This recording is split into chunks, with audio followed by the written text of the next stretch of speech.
অনেকে বলেন আমি সম্পদশালী হতে চাই, টাকা পয়সার মালিক হতে চাই। হইতে চান না? খুব টাকার দরকার না?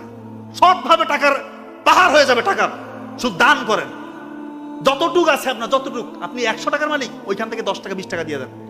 আল্লাহ কোন দিক দিয়ে রিজিক বাড়া দিবে, কোথা থেকে আসতেছে এত রিজিক?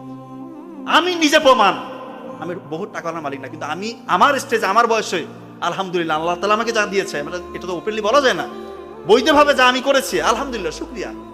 আমার বড় ভাইও তাই, আমাদের পরিবারটাই তাই। আপনারা দান করেন, গোপনে দান করেন, আর ফজরের আগে উঠে চোখের পানি ফেলেন। এই কথা সব জায়গায় বলি, চোখের পানি ফেলেন। আপনি কি বিপদে আছেন? পৃথিবীতে এমন কোন বিপদ নেই যেটা আপনার কাটবেন ইনশাল্লাহ।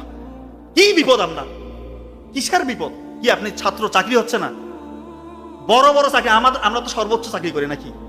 বিসিএস ক্যাডার তো নাকি? বাংলাদেশে তো এটাই আপনারা মনে করেন যে এটা আইডল। আমরা এগুলো কিছু মনে করি না, এটা দুনিয়াবি সাফল্য আমাদের কাছে কিছু না।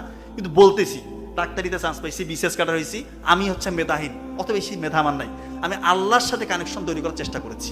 হজের আগে উঠেছি, মায়ের দোয়া নিয়েছি, পড়েছি, আল্লাহ তাআলা দিয়ে দিয়েছে। এই যে আপনাদের ভালোবাসা এটা আপস অ্যান্ড ডাউন হয়। মানুষের সম্মান কিভাবে বাড়ে কিভাবে কমে, সেটা নিয়ে আমি অশ্লীলতার সাথে এটার কোরিলেশন হবে, এটা নিয়ে আমি আলোচনা করবো। তবে আমি যেটা বলছি, আপনার দান করেন। আমার কথাটা স্ট্যাম্পে সাইন নেন, আমার প্রয়োজনে আপনার দান করেন।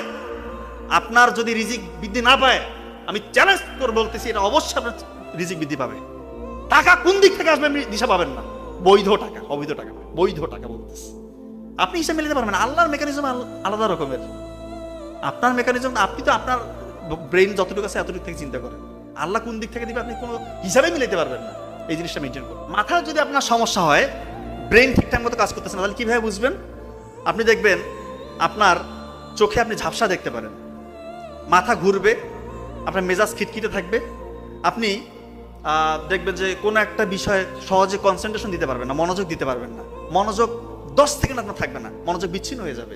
আপনি একটা জিনিস সহজে ভুলে যাবেন, খুব সহজে ভুলে যাবেন। আপনি অনেক চেষ্টা করবেন কিন্তু ভুলে যাবেন, মনে করতে পারবেন না। তার মানে আপনার ব্রেইনটা ঠিকঠাক মতো কাজ করতেছে না। ব্রেইন ঠিক রাখার জন্য 1 নাম্বার হচ্ছে রাতের ঘুম। এশার নামাজের পর যত দ্রুত পারেন ঘুমিয়ে যেতে হবে। আজকে তো প্রোগ্রামে অনেক দেরিতে, আজকের বিষয়টা ভিন্ন। এশার নামাজের পরে যত দ্রুত ঘুমিয়ে যাবেন এবং ফজরের আগে যদি উঠতে পারেন, আপনার ব্রেইনটা অনেক বেশি সুপার চার্জ হবে। এই যে মোবাইলের অনেকক্ষণ চালানোর পরে ব্যাটারি শাটডাউন হয়ে যায় না, চার্জ দিলে ঠিকঠাক, ওরকম আমাদের ব্রেইনটা তো সারাদিন আমরা কর্মব্যস্ত থাকি, অনেক কাজে ব্যস্ত থাকি। ব্রেইনটাকে যদি ঠিক রাখতে চান, রাতের ঘুমটা খুবই জরুরি, খুবই জরুরি। আমি তো এটা বারবার বলি যে নাইট ডিউটি, এই যে আমরা ডক্টর, পুলিশ আরো যারাই আছে, এত বেশি নাইট ডিউটি সায়েন্টিফিক্যালি প্রুভড, শেষ হয়ে যাচ্ছে, মস্তিষ্ক শেষ হয়ে যাচ্ছে, শরীর শেষ হয়ে যাচ্ছে। কত যে এটার যে কতটা ভয়ঙ্কর ইফেক্ট পড়ে আমাদের শরীরের উপর, আমাদের ব্রেইনের উপর, কিভাবে বুঝাবো? নাইট ডিউটি সর্বোচ্চ মাসে একটা। এখন এগুলো কথা বলতে বলবে, তাহলে কি ডিউটি কে করবে? ওইভাবে জনগণকে রিক্রুটমেন্ট করতে হবে যদি সত্যিকার অর্থে সুস্থ থাকতে চাই। এটা সত্যি কথা, এটা যে কোনো পেশার ক্ষেত্রেই। এখন কিভাবে করতে হবে এটা গভর্নমেন্ট জানে, এটা ইন্টারন্যাশনালি সবাই মিলে এটা বসে ঠিক করতে হবে। একটা মানুষের